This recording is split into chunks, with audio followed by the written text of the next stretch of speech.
the best tanks in World of Tanks console are probably completely different to what you think, at least statistically anyway.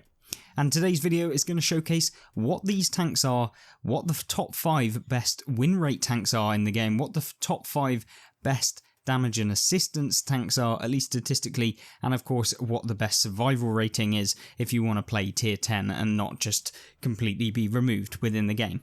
So, without further ado, we'll start off with the first tank within the game, and that is, with win rate, the CS63, with a 51.08% win rate as of the recording of this video, and according to whatstars.com, yes, that is what we're seeing. 51.08%, that's probably because it has a very good top speed which allows you to maneuver around the map, and often the better players are probably going to be playing tanks like this.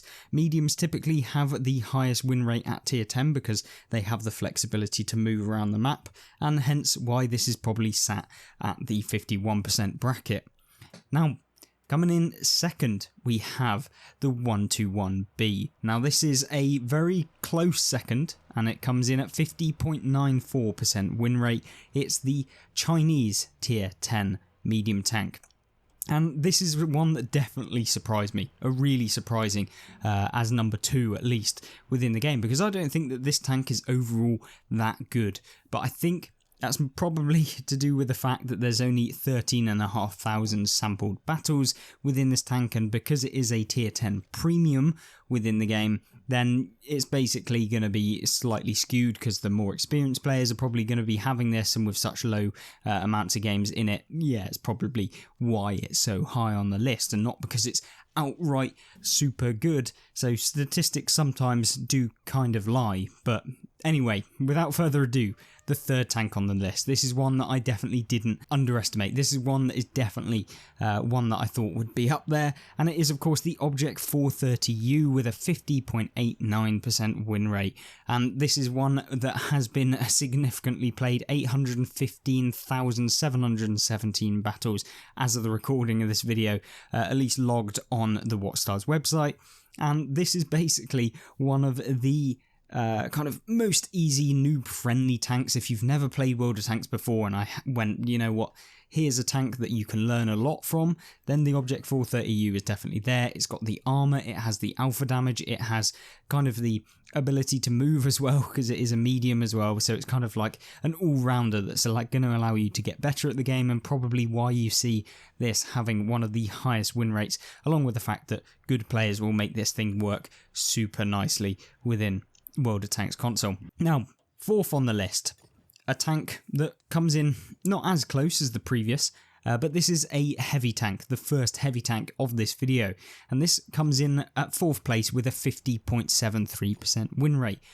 Make sure that you're guessing the tanks, at least, and make sure that you're actually putting the tanks that you think should be above these tanks, given that these are the statistical ones and that there are actually probably better tanks within the game. But this one is of course the WZ111 Quillin, and to be honest with you, this one is definitely one that should be up there with the top 5 tanks. I really enjoy the WZ111 Quillin, the super fast reload, the 490 alpha damage that you can do with the tank, and the ability to just pump out that damage super quick, makes this tank so much easier to play than, for example, maybe an IS-7, because you've got better accuracy, the reload's better, and just pretty much the entire tank is a little bit better than some of the other tanks within the game. You don't actually have such good armor, but then that's the negative of the tank, and hence why maybe it doesn't have a super high win rate, but then a tank can't have everything. Coming in as number 5 for win rate, and the last one on the win rate list, it is the Progetto M40 Mod 65. Now this is of course the Italian auto reloading medium tank, and this is definitely a tank that everyone should own within World of Tanks, and that's because this tank has it all. It has the flexibility, it has the mobility, it has the ability to actually dish out vast amounts of damage in a small period of time. It also has the ability to swap between different playstyles, whether you want to play it in a single shot or whether you want to dish out that damage all in one go, and you can be very opportunistic with the Progetto. And that is why this makes it such a dangerous tank, and why it has a 50.71% win rate within the game. Moving swiftly on, we have the highest combined damage tanks within World of Tanks console, and these are as follows. The first one being another tank that we've seen already, and it is the CS63. It is the best win rate tank, it has the highest damage combined, so I'm getting a kind of good feeling about the fact that this Polish medium at tier 10 is going to be superb, and that's probably because it is within World of Tanks, at least on the console version. I don't know how it fares on PC, it might not be as good, but yeah, I see a lot of the top players playing in the CS63, and there's probably a reason for that. And then coming in second, this is the 5th tank on the win rate list, but the 2nd on the damage and combined, and it is of course revisiting the Progetto M40 Mod 65, the Italian auto-reloading medium tank, for the reasons that we mentioned literally a minute ago. Of course, then moving on, the 3rd tank is another tank we've already visited, the WZ111 Quillin, and as following the statements that we've made already. And yeah, moving on, we have the final, well, the new tank within this list, and it's the T110E4. Now this is of course a damage combined of 2,400. Well, 2,399, the Quillin has 2,400, and the E4, because of its high alpha damage, makes it super easy for people to be able to get those shots off. Essentially, it's only 3 shots worth of damage to be able to get that amount of damage within the game, or thereabouts, you know, within a couple of hundred damage either way. So yeah, the T110E4, a very, very reliable way to get lots of damage. Maybe not the best way to get a high win rate or the best way to get a high survival, but yeah, definitely a solid tank within the game, and I wouldn't really necessarily disagree with the fact that this is a good tank to be playing within World of Tanks. Then the final tank is the 121B, that Chinese tier 10 that we've talked about previously, coming in with 2,400 combined damage, and yeah, I'm not surprised really. It's probably, like as we said before, because of that increased kind of player base by the more I don't know, experienced players that would have bought this tank in the first place. So I wouldn't really go off of it too much, but it is up there with the highest, so we're going to be adding it to the list. But make sure you don't get reeled in with the typical wargaming statistics. Now, if you've ever wondered how I can avoid getting derped within the first couple of minutes in the game and just actually survive past the 2nd minute mark, well, these tanks might be the way to go forward with that. But yeah, let's hope that you aren't getting taken out that quick.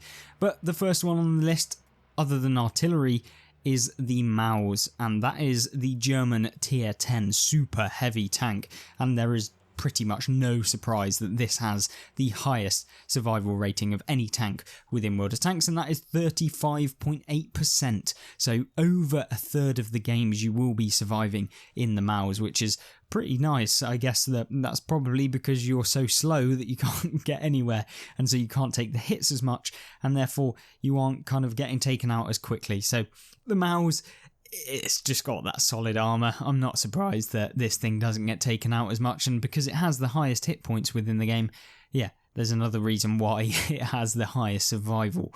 But moving on from there, what other tanks would you recommend if you want to survive the battle? Well, according to the statistics, the next one is the T110E3, and that has a 35.09% survival rating, so once again coming over that 33%, so 1 over 1 in 3 games you should be surviving on average. If you're an average player, then yeah, you'll be able to do that in the T110E3, obviously because it has super high frontal armor, which means that it's going to be difficult for opponents to take you out quickly, and often that means that your teammates are going to be able to kind of weather the storm and then win before you can get taken out within the game. So yeah, there's not necessarily because it's an overpowered tank or the best tank in the game, but yeah, one that definitely can deal and weather the storm, at least on console. But moving on, we then have another tank destroyer, and this is a very interesting tank, the STRV-103B,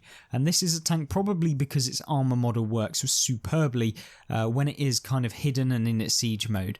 That's because the armour angling of the STRV makes it super hard for people to be able to reliably pen you, and it also means that you're able to kind of hide as well. So you become more undetectable. You're not usually the first one on the front line, which usually ends up being a bad thing for survival rating, especially if players kind of don't have the best game, or maybe they're a below average player or something like that. They're not necessarily getting taken out super quickly, and therefore they aren't getting taken out all of the time within World of Tanks. So yeah, 34.39% win rate or survival for the STRV-103B, with one of the lowest win rates, 47.23%. So it's not necessarily a great tank, but it definitely weathers the storm and is one of the last to be taken out within the battles. Then of course we have probably the other greatest super heavy tank within World of Tanks, and that is the Type 5 Heavy, with a 34.16% survival rate. One of the, the greats in terms of just trying to block damage, and it's actually a good one because it has a fairly decent win rate, 50.53, making it one of the best win rate tanks within the game, but it also has the ability to kind of be aggressive, so you can be on the front lines and you still survive the battles, but that's probably because of the hit points like we talked about with the Maus, and I think that this tank is definitely one that's an interesting one for people to play and get to grips with. Is it overpowered or super overpowered in the game? Probably not, but it's definitely new player friendly, and so yeah, I'm not surprised that it has one of the best survival ratings within the game. Then moving on to the final tank within this video, it is the Jagdpanzer E100, another super heavy tank destroyer with a great frontal armour and also just a complete pack-a-punch of a gun to be able to deal that 1000 damage to the opponents that you're going to be coming up against. And yeah, no one really wants to come around and try and take a shot at a Jagdpanzer E100, which probably means that the armour doesn't get hit as much and therefore you survive a little bit more. It has a 49.41% win rate, however, so it's not necessarily one of the best win rate tanks if you want to do both or have a good combined kind of version between your damage that you're dealing, your win rate, and also how long you survive in the battle. So yeah, I think it's definitely a great tank, but is it necessarily the best tank? It's up to your opinion as to what kind of playstyle that you play, and of course you can make any tank the best tank in World of Tanks. You just have to be fantastic in it. So there we go. Hopefully you did enjoy this video. If you have any differences as to how the statistics come out and how the actual tanks in the game play, leave them in the comment section down below. And if you want to see any more specifics as to the stats, maybe for tier 8 premiums within the game, then make sure to comment that in the comment section down below and let me know what you want to see with these type of videos. Hopefully it was informative, hopefully you enjoyed it, and if you want to check out some others, there will be some on screen. Hopefully you have a great rest of your day, and I hope you join me there. Goodbye.